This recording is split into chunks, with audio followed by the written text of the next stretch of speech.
Na sequência das atividades técnicas, assistiremos agora a palestra intitulada Saving e Novos Modelos de Remuneração. Como provar o resultado? Para falar sobre este tema, nossa convidada é a palestrante doutora Marta Oliveira. Nossa convidada é CEO e fundadora do Grupo Laços.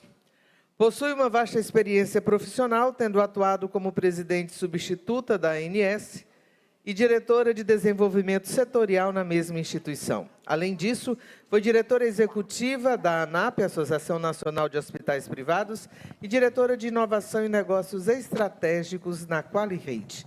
Marta é doutora em envelhecimento pela Universidade Estadual do Rio de Janeiro e mestre em saúde pública e epidemiologia pela Universidade Federal do Rio de Janeiro, além de ser especialista em saúde suplementar. Com a palavra, doutora Goldete. Que horror!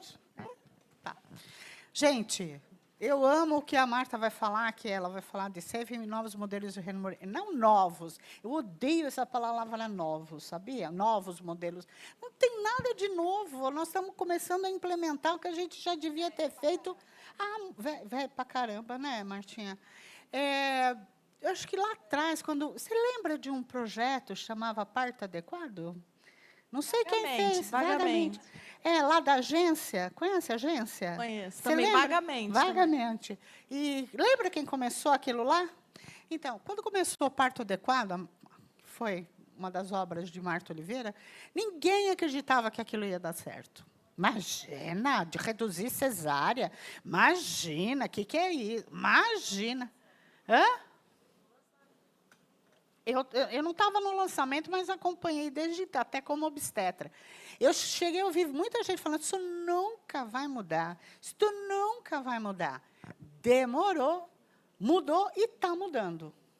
Né? E faz parte hoje de um arcabouço de qualidade que a gente tem em relação à operadora e com relação ao médico obstetra. Porque hoje as mulheres...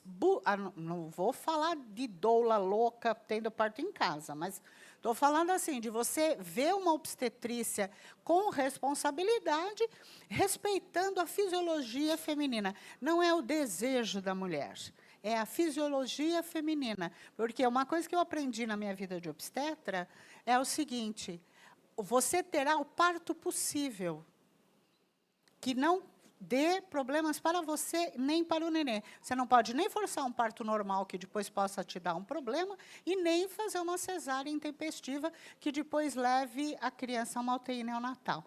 Martinha, vamos lá? Bora? Vamos. Oi, gente, boa tarde. Hoje a gente vai mudar um pouquinho o tema de ontem. Como a Gold falou, o meu primeiro slide é isso. Olha lá, quando a gente começou a falar disso, 2001. 2001. Tem nada de novo. Aliás, é bem antigo, né? Eu gosto de coisas antigas, gente, vocês sabem, né? Então, só para mostrar que não é novo, né? Na verdade, a gente está aqui discutindo uma mudança muito profunda, né? E, enquanto mudanças profundas, a gente sabe que a gente vai ter um tempo de amadurecimento. O nosso tempo de amadurecimento, geralmente, é um pouquinho mais longo, né, do que outros tempos de amadurecimento, infelizmente. Mas, ok, acho que agora a gente está, de verdade, colocando isso na mesa como uma prática. A gente teve algumas experiências mal-sucedidas e tinha que ter, né? A gente fez de uma forma, às vezes, muito atabalhoada. Então, o que eu tentei trazer para cá foi um pouco a desmistificação disso, né? Por quê? Porque eu acho que o modelo de remuneração ele faz parte da constituição daquele modelo assistencial, né? Eu acho que isso é o mais importante. Esse gráfico eu amo, alguns de vocês já devem ter visto. Ele mostra expectativa de vida versus custo per capita em saúde, né? Quando a gente olha que os Estados Unidos gasta milhões de vezes mais do que o resto e tem um resultado pífio, perto dos outros países que estão ali no meio, que gastam menos e têm um resultado melhor. E quem não gasta nada, a gente está aqui também, né, que não gasta nada, também não tem um resultado tão bom, a gente vê que tem uma média aí, né, de custos razoável em relação ao desfecho. E é isso que a gente quer encontrar, né? A gente quer que o modelo de remuneração ajude a gente a fortalecer esse tipo de modelo assistencial. A primeira coisa que eu gosto de falar é o seguinte: a gente endemoniza o fee-for-service. E a culpa não é do fee-for-service, né? Coitadinho. Na verdade, a culpa é de como a gente usou o fee-for-service. A gente podia ter tido qualquer modelo de remuneração. Se a gente usasse errado, a gente ia estar no mesmo lugar que a gente está hoje, né? Por que a gente escolheu o fee-for-service? Porque a gente gosta de volume? Claro que não. A gente escolheu o fee-for-service há 40, 50 anos atrás porque ele é o mais fácil de fazer, né? O fee-for-service precisa de quê? De uma nota fiscal, mais nada. Ele não precisa de base de dados, eu não preciso conhecer epidemiologia, eu não preciso conhecer demografia, eu não tenho que analisar nada, eu preciso de uma nota fiscal. Alguém faz uma coisa, faz uma nota fiscal, o outro paga a nota fiscal. Foi por isso que a gente escolheu o fee-for-service, porque a gente não tinha informação, e às vezes não tem, de nada. Então, a gente escolheu o mais fácil, né? Mas não é por isso que ele é ruim. Eu falo que modelo de remuneração é exatamente igual ao remédio. Todos têm evento adverso, sem exceção. Todos têm evento adverso. E aí, qual é o evento adverso do fee-for-service? Volume, né? Se é uma coisa que quanto mais nota fiscal eu emito, mais eu ganho, volume. Então, eu tinha que, lá atrás, há 40 anos atrás, usar o fee-for-service mais medir o desfecho para evitar que esse volume fosse o modelo, né? E a gente ia estar feliz, de bem com o fee-for-service. Ele não ia ser um problema. O problema é que a gente jogou o modelo de remuneração no mundo e falou, vai. E foi, né? Então, a gente está vivendo isso não é por causa do fee-for-service, é porque a gente não usou corretamente, tá? Então, a gente sabe que a gente tem um modelo que prioriza volume. Mas, como eu disse, qualquer modelo tem evento adverso. E eu gosto dessa figurinha, porque a gente pensa, vamos pensar nela numa gangorra de bebê, tá? Aquelas gangorras de criança, assim, no parquinho. Então, do lado está o fee-for-service, no outro extremo está o capitation. Por quê? Se eu não preciso de nada de informação no fee-for-service, no capitation, eu preciso de toda a informação do mundo, porque eu preciso conhecer aquela população a fundo. Se no fee-for-service todo o risco é da operadora, e é 100%, o prestador não assume risco, ele só emite nota fiscal. No capitation, 100% do risco é do prestador. A operadora não assume risco, tá? Então, se a gente pensar nessa reguinha, fica mais fácil da gente entender como vai migrando os modelos em relação a risco e em relação à necessidade de informação, tá? Então, ali no meio, eu vou ter vários modelos onde eu, de verdade, compartilho o risco e compartilho a informação. Então, qualquer modelo que a gente escolha, primeiro, ele tem que ser adequado para o fim que eu desejo. Vou dar um exemplo. Capitation para exame laboratorial. Eu acompanhei um projeto desse. Aí eu falei, então, gente, não é o mais adequado, né? Porque o exame laboratorial, ele é o resultado de uma prescrição. A prescrição consegue ser controlada. Mas depois que eu soltei a prescrição, que eu fui para o exame laboratorial, como é que eu vou fazer capitation do exame laboratorial? Durou 6 meses e acabou o projeto. Óbvio. Então, a gente tem que entender o que é o melhor para cada um. O exame laboratorial, no mundo inteiro, ele é fee-for-service. Por quê? Porque eu não tenho que controlar o exame. O exame é resultado de uma coisa que vem antes. Eu tenho que controlar ou ter um modelo adequado para essa coisa que vem antes, né? Outro exemplo que eu adoro. Se eu tenho o fee-for-service, o fee-for-service como overusing, e eu vou ter lá o evento adverso do capitation, se é o inverso, é o quê? o underusing. Então, o evento adverso do capitation é eu deixar de fazer. Por quê?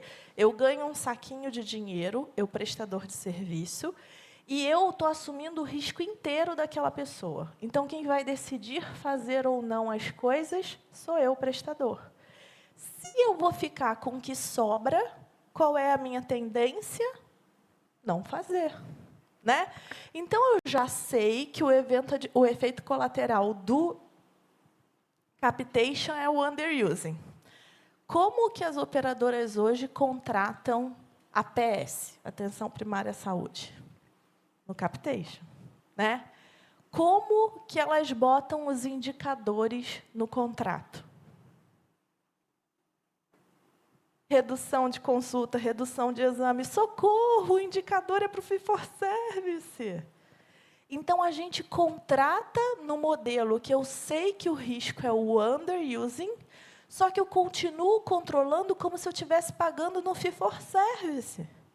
O meu indicador tem que ser exatamente o contrário, porque cair vai, gente. O que não pode é cair ao ponto de eu afetar a assistência. Então, o indicador tem que ser o contrário. Certo? O que significa que, para eu aplicar qualquer modelo de remuneração, eu preciso estar preparado. Minimamente, eu tenho que entender o que eu estou fazendo. Então, o que vai acontecer, muito provavelmente, com esses contratos de APS? Vai dar ruim, já deu, né? Deu ruim. Então, eu acho que a gente precisa entender para a gente poder prevenir o que a gente está esperando, senão a gente vai continuar multiplicando erros e problemas. Né? Vou dar mais um exemplo. Diária global. Diária global é um boom, né? Toda a contratualização com o hospital está sendo com diária global. Qual é o evento adverso da diária global? Aumento do tempo de internação. Está em todos os livros. Por quê? Porque se eu pago a mesma coisa numa diária, no primeiro dia e no 20º dia, no primeiro dia eu vou usar muito mais, né? Aquela pessoa vai chegar grave, eu vou fazer procedimento, vai sobrar o quê dessa diária? Só que no 20º, então o que eu vou fazer? Deixar a pessoa internada mais tempo. Então, se eu estou transitando o meu modelo para a diária global, qual é o primeiro indicador que tem que ter no contrato? Tempo de internação. E eu tenho que saber qual é o tempo de internação de antes da intervenção. Então, por isso que a gente escolheu o fee for service, né, gente? Porque não precisa de nada disso, olha que alegria. Basta emitir a nota fiscal. Então, a gente precisa entender qual é o melhor modelo para aquele procedimento e qual é o evento adverso para aquele procedimento para eu poder controlar. Tá? Por isso que não é difícil a ideia do modelo de remuneração. É só a gente entender um pouquinho o que é aquele perfil, o que eu espero, qual é o meu desfecho esperado. Tá? Preciso de informação. Então, hoje eu funciono no capitation. Se eu não faço uma estratificação da cabeça aos pés do risco daquela população que eu estou assumindo, ou eu vou praticar o underusing, ou eu não vou dar conta de atender. O dinheiro vai acabar antes de eu conseguir atender as pessoas. Então, hoje eu acredito muito que propostas diferentes de modelo de remuneração, elas vão vir dos prestadores de serviço mais do que das operadoras, porque eu já vou oferecer o meu serviço que tem um perfil específico naquele modelo de remuneração específica. Seria muito mais fácil, tá, gente? Então, acho que, por outro lado, é muito mais difícil, né? Eu tenho que capacitar muito mais gente, eu tenho que, enfim. Então, é um trabalhinho aí árduo que a gente precisa fazer. Bom, isso eu já falei. Aqui, eu deixo um pouco a característica aí de cada um desses modelos, né? O que é o bundle, o que é a captação, o que são os blocos, né? A diária global é um bloco. O bundle é um modelo que eu gosto muito, né? Todos esses modelos, eles vêm lá do Obamacare, né? Eles foram muito levantados e estudados por causa disso. E lá, o Obamacare começou em 2014, já tem 10 anos. Um dos modelos que mais foi vitorioso foi o modelo de bundle, né? A gente sempre confunde bundle com pacote. Bundle não é pacote. Qual é a diferença? O pacote é o seguinte, eu pego vários códigos, enfio eles num código único e dou um preço único para aquilo. Isso é um pacote, tá? O bundle, ele pega um episódio clínico e tudo que está incluído no episódio clínico. Então, eu estou assumindo risco. No pacote, a gente não assume risco nenhum, gente. A gente simplesmente para de contar bolinha de algodão e número de agulha. É só isso, tá? Aqui, a gente está assumindo risco, porque eu falo o seguinte, eu vou fazer um bundle de fratura de joelho. Então, eu vou desde a cirurgia até o final da reab, né, até a pessoa efetivamente acabar, por exemplo, a fisioterapia. Tá? Então, eu estou assumindo o risco daquela pessoa ser bem-sucedida na cirurgia, não ser, ter que fazer mais fisioterapia, ter mais dias de internação, enfim. Então, isso é o bundle. E o bundle é muito legal, porque a gente consegue fazer indicadores muito objetivos de desfecho dessa população. Tá? Então, eu gosto muito da gente pensar também os projetos em bundle e bastante coisa cabe em bundle, não é? Bom, acho que esse slide aqui é o mais importante para hoje, porque ele junta a ideia do modelo de remuneração com o acesso. Não, você vai entender, não é pejorativo, não é pejorativo. O que é a ideia? Hoje, a gente ficou o dia inteiro discutindo rol, incorporação, né? Anvisa, ANS. Quanto mais eu migro o meu modelo de remuneração, menos esses instrumentos têm valor. Se o nosso modelo de remuneração principal hoje fosse o capitation, a gente podia rasgar o rol. Por quê? O rol ele só existe da forma como ele é, uma tabela com várias linhas, porque a gente opera em fee-for-service. Por quê? Porque ele vira um cardápio. Eu ofereço um cardápio, falo aqui, ó, escolhe aqui, cardápio. Quando eu estou no capitation, isso não existe. Por quê? Porque sou eu que vou decidir, eu, prestador de serviço, porque vai sair do meu dinheirinho. A Inés pode botar o rol que ela quiser, que eu vou fazer o que eu quero, porque o dinheiro está comigo, a prescrição está comigo, a decisão da execução está comigo. Então, pode estar no rol, pode não estar no rol, eu que prescrevo. Certo?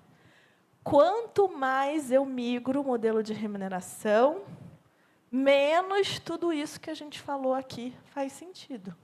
Né? Hoje, o rol, para mim, é na populaçãozinha lá de idosos, eu nem olho. Posso fazer coisa que está fora do rol, posso o que eu quiser. Certo? Então, por que isso é importante para o acesso? Porque hoje a gente fica discutindo o elefante, é super fácil discutir o elefante, né? É uma pessoa só que eu fico assim, incorpora, incorpora, incorpora. Quando a gente vai discutir acesso extra-rol, eu já estou ali com 700 coelhinhos, né? Porque eu já tenho que ir lá discutir em cada uma das operadorinhas, porque eu tenho que fazer um acesso extra-rol. Já são 700 coelhinhos. Só que, quando eu vou fazer acesso numa migração de modelo, eu vou ser abelhinha, porque eu tenho 3.500 hospitais. Quantos prestadores de serviço? 100.000? Tá? Então, a gente vai ter também que repensar um pouco como é esse modelo de acesso. Por isso que eu sempre acreditei e continuo acreditando cada vez mais em diretrizes, porque a gente vai ter que ter alguma coisa para segurar, alguma coisa para palpar, para a gente se guiar. tá? E não vai ser mais tão de cima para baixo, tá? Eu gosto, tá, gente? Eu sei que vai dar maior trabalhão para vocês, mas é bem legal a gente pensar isso aqui, porque aí sim eu começo a fazer diferenciação de desfecho, consigo começar a discutir o valor. É legal, mas vai dar um baita trabalhão, tá? Bom, aqui é só para acrescentar o último dado, né? A gente fala muito de Potter, desfecho sobre custo, mas eu acho que depois, quando se juntou a pertinência, né, que foi o último item, talvez, se a gente aplicasse isso hoje, a gente estaria muito pior do que a gente estava quando não tinha pertinência, porque a gente controla mais o desfecho sobre o custo do que a indicação da pertinência. A gente está ali preocupado com aquele custo unitário. Então, a gente está num congresso de auditoria, isso é super importante. Eu estou ali preocupado com... Ele tem o CID, ele tem o código, e eu vou pagar aquele código. E está dentro do custo que eu esperei. Só que ninguém olhou a pertinência, né? Pertinência é uma coisa muito difícil da gente estudar, da gente olhar de verdade. De novo, aqui, a gente vai precisar cada vez mais de tecnologia. É humanamente impossível a gente conseguir olhar todas as pertinências aí sem tecnologia, e a gente vai precisar muito de diretrizes, protocolos, enfim. Trouxe um caso prático, só para a gente tentar entender que é possível, né? Que a gente consegue aplicar. Então, são 2 resultados reais, tá? Eu faço captation, lembra, né? Junto com captation, eu faço performance. Então, eu tenho captation, o ticket per capita mensal, e, no final do ano, a gente mede saving, ROI e compartilha. Tá? Esse é o modelo que eu faço. Então, aqui eu tenho 2 formas de calcular isso na população, e é isso que eu queria mostrar para vocês. Tá?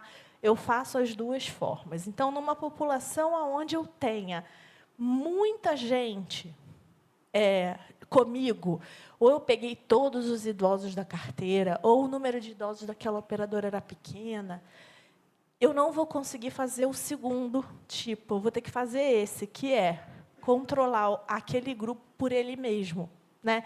Então, eu vou ter que pegar o dado do ano anterior e comparar com o dado pós-intervenção e ir fazendo isso. Qual é o problema disso? Quanto mais maravilhosa eu for, menos o resultado vai aparecendo, certo? Porque se eu fui maravilhosa no 3º ano e está todo mundo lindo e ninguém internou, acabou meu saving, né?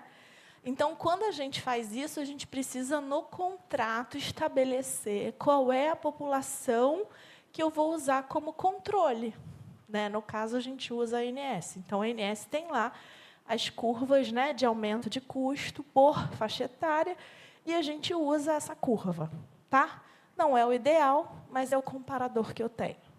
Porque quanto mais linda eu for, pior eu vou ficar com relação ao saving ao longo dos anos. Tá? E o outro método que a gente tem é o caso controle, né? Então, no caso controle, eu tenho uma população onde eu faço a intervenção e uma população igual a essa, então, da mesma operadora, mesma faixa etária, mesmo sexo, mesmo F, de preferência com o mesmo perfil de sinistralidade, eu vou pareando e comparando ao longo dos anos como é que está acontecendo a intervenção. Tá?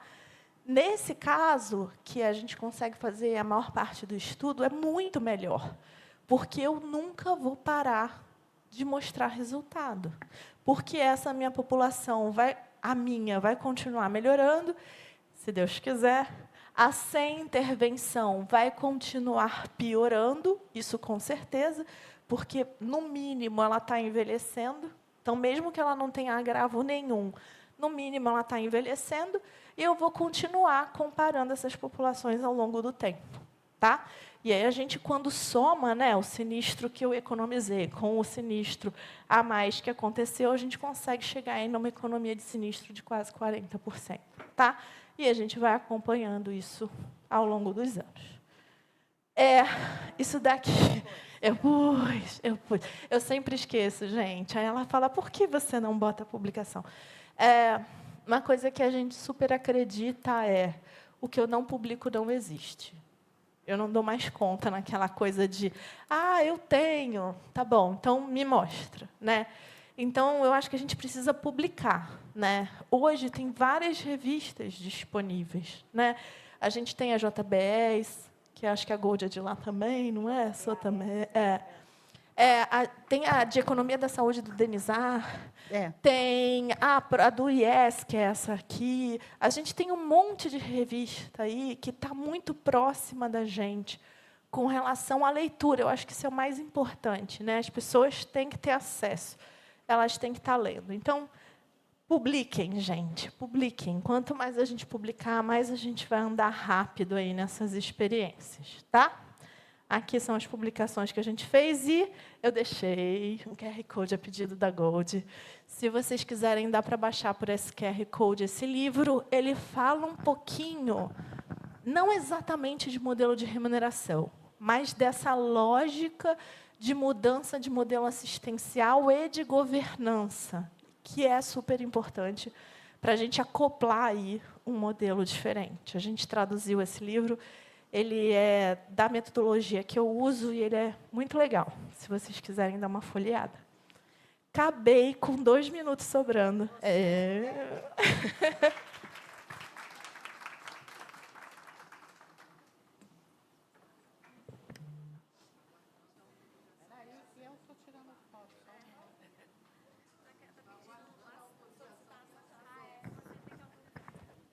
Quando acabar aqui, eu vou liberar todos os acessos, tá, gente? Muito bem. Tem pergunta? Iba! Tem pergunta. Marta, você fez um resumo conceitual, assim, que eu amei.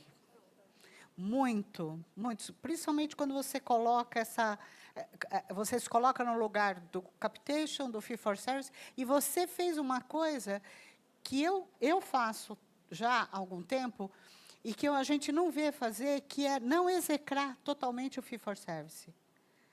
Não dá para execrar, ele não vai deixar de existir, ele vai continuar existindo, é uma questão da gente também ajustar o próprio modelo. É um ajuste do modelo numa visão que o hospital também tem que mudar, né? Principalmente o prestador hospitalar, e também eu vou colocar auditoria nisso tudo também. Porque eu acho que, enquanto a auditoria for burra o suficiente... Olha eu falando. Meu Deus, você pode, vou eu apanhar. aqui não posso. Enquanto a auditoria for burra o suficiente de ficar discutindo itemzinho de conta, valha-me Deus, viu? Então, assim, a gente pode ter o fee for service, não vejo problema nenhum, contanto que eu não fique presa em pequenos itens e entenda o caminho desse paciente dentro da estrutura. Porque você trouxe uma coisa que as pessoas não se dão conta, que todo mundo hoje faz apologia da diária global. Eu canso de ver, porque a diária global... Tem uma rede, que eu não vou falar o nome, né? É uma rede, a rede, que adora a diária global. Mas será que é o melhor mesmo? Será que não é para a gente pensar? Porque será que não aumenta o tempo de internação? A gente sabe controlar tempo de internação? A gente tem números para dizer quanto tempo eu preciso ficar internado. O SIGTAP faz isso. Então, quem está acostumado com a auditoria SUS sabe que a gente tem média de permanência no SIGTAP, né, Carmen? Não é de hoje. E que a gente poderia estar usando. Mas, como sempre, os comentadores de LinkedIn, né, Marta? Os comentadores de LinkedIn vêm com soluções miraculosas e vêm com soluções pseudo-inovadoras, colocando o fee for service como o pior dos modelos, esquecendo que, nesse Brasil díspare, você não vai conseguir colocar em todos os locais. Para, Goldete, de falar e ver a pergunta. Pronto. Já parei. Débora, pergunta. Ahá! Mas na diária... Pergunta. Mas na diária global não estão inclusos os medicamentos que são classificados como imunoterapia antineoplásico? Neste modelo que a senhora explanou, está incluso? Depende. Depends. Então, a diária global, gente, vai estar incluso o que for negociado de estar dentro da diária global. Então, cada hospital, cada operadora tem um tipo de negociação, né? Geralmente, medicação de alto custo está fora da diária global. Sim, tá? com certeza. Eu não sei, se eu entendi a pergunta, a colega aqui está falando alguma coisa com relação à oncologia. Eu ainda não vi, posso estar enganada, mas eu ainda não vi diária global para oncologia. Eu já vi capitation. Na oncologia, o modelo que eu mais tenho visto é bundle. Bundle, tá? Por quê? Porque o bundle, na oncologia, ele é muito fácil, entre aspas. Ele é mais fácil de fazer, né? A gente, por exemplo, lá na empresa, faz um bundle levando em conta 4 fatores, tá? Tipo de tumor, estadiamento, ECOG, que é a gravidade do paciente, e o tipo de medicamento.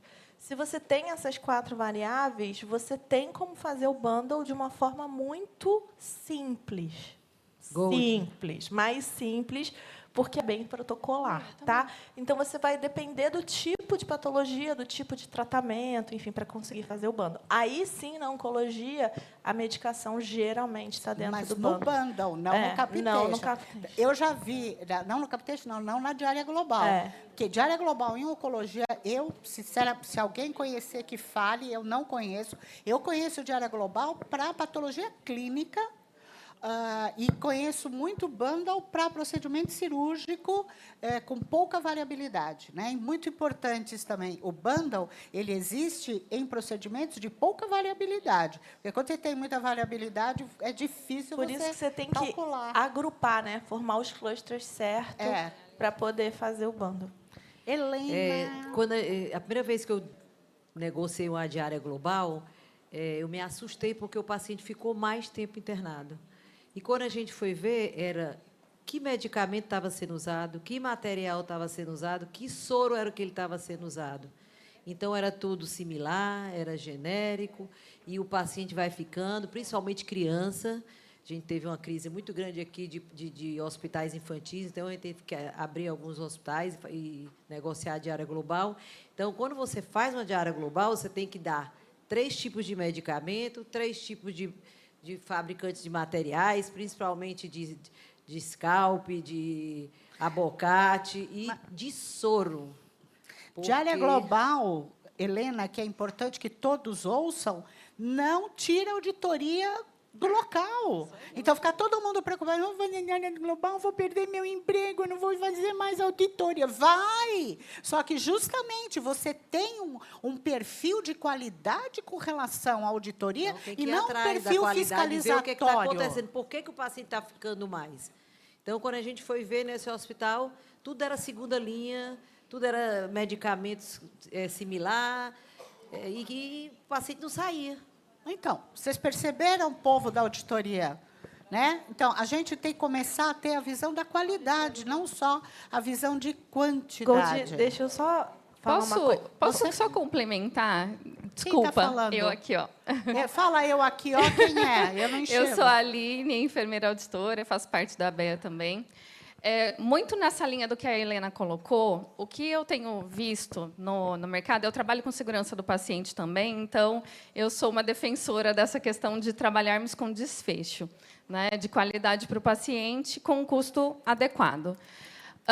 Qual que é a sua visão? Porque os hospitais eles estão um pouco desesperados nessa questão de trabalhar com diária global e trabalhar com capitation. E o movimento que a gente tem visto é o hospital diminuindo a qualidade dos insumos, né? Não seguindo os protocolos de segurança, os protocolos assistenciais de forma adequada, com o intuito de reduzir o custo. a qualquer custo, né? Qual que é a sua visão com relação a isso, nessa sua experiência com o Capitation, com o bundle? Boa. Então, assim, gente, lembra do elefante, do coelho e da abelha? Eu amei isso. A decisão é da abelha. Eu sempre dei um exemplo, que é o seguinte. Quando eu estou no Fee for Service, é só a gente imaginar um restaurante, tá? Eu estou no restaurante, estou comendo, alguém me chama para jantar e fala, vou pagar a conta. Cara, a gente abre o cardápio e fala, uhul, vamos escolher um vinho? Vamos. Você vai olhar a coluna da direita? Eu não olho. Né? Vou ter aquela delícia de olhar só a coluna da esquerda. Né? Só que na hora que você senta no mesmo restaurante e a pessoa fala para você, ó, eu já depositei meu Pix na sua conta, agora você paga a conta. Cara, eu vou ficar paranoica com a coluna da direita, certo? É isso. É isso, é exatamente isso. É só a gente levar essa imagem em consideração, né? E não é para o mal, gente. A gente está aprendendo a fazer. Então, primeiro, para um hospital conseguir fazer Capitation, eu já acho meio que um kamikaze, assim, um suicídio assistido, né? Mas o bundle ou a diária global, ele tem que saber fazer, ele tem que ter negociado tudo antes. Eu fui ajudar uma operadora e um prestador a fazerem um contrato de diária global. O contrato antes tinha, não lembro, tá, gente, mas, sei lá, 15 páginas. O contrato depois tinha 115 páginas. É isso. Dá trabalho, eu preciso estudar, eu preciso levantar todos os números. Eu vou falar uma coisa para vocês que era a maior dificuldade que eu tive na minha vida. Eu era CEO da ANAP e a gente tentou fazer um projeto lá de divulgação dos indicadores. E aí, aonde eu empacava? Todos os hospitais falavam para mim que o indicador dele, quando era pior do que o amigo, era porque o hospital dele era mais complexo. E aí, a gente parou num lugar onde, como eu meço complexidade no Brasil? Não tem. Então, eu posso falar para você, o meu é mais complexo. Aí a Gold vai falar, não, o meu é mais complexo. E a gente vai brigar até o final da vida, porque não tem como saber. Né? Então, algumas coisas que eu acho que a gente precisa fazer, então, assim, a gente não vai ter um medidor de complexidade. Ok, vamos usar o que a gente tem, usa ASO. Todas as cirurgias têm ASO. Ele é o melhor indicador de complexidade? Claro que não, mas é o que tem. Né? Então, a gente tem que começar a sair daquela zona de conforto, mas também baseada em algum nível de evidência. Né? E começar a caminhar, porque, senão, a gente não vai... não, só vou fazer onde tem DRG. Beleza, vai fazer em 4 hospitais e beijo. Né? Então, como é que eu começo a ter esses instrumentos e fazer isso? Porque eu preciso finalizar. Tem um médico aqui que está olhando para mim, desesperado. Ele tem que passar a visita. A gente pega a Marta. Vou ficar aqui até amanhã. Ela vai ficar. Eu só vou terminar, só para botar um nó na cabeça de todo mundo. Operadora Achaca Hospital, em diária global também. Então, assim, cuidado. Não é só o prestador que é o grande vilão. Tem muita operadora achacando estruturas para fazer diminuição do preço sem se preocupar com a qualidade. Hashtag falei. Nesse caso, não tem ninguém bom, ninguém mau. Então, é por isso que a gente Deixa tem que ver. falar. Não tem ninguém bom, ninguém Vou falar mau. sobre isso. Que bom. Não tem mocinho e bandido. No fundo, nós estamos todos no barco só. Martinha, te amo. Até já, até já. Chama o doutor.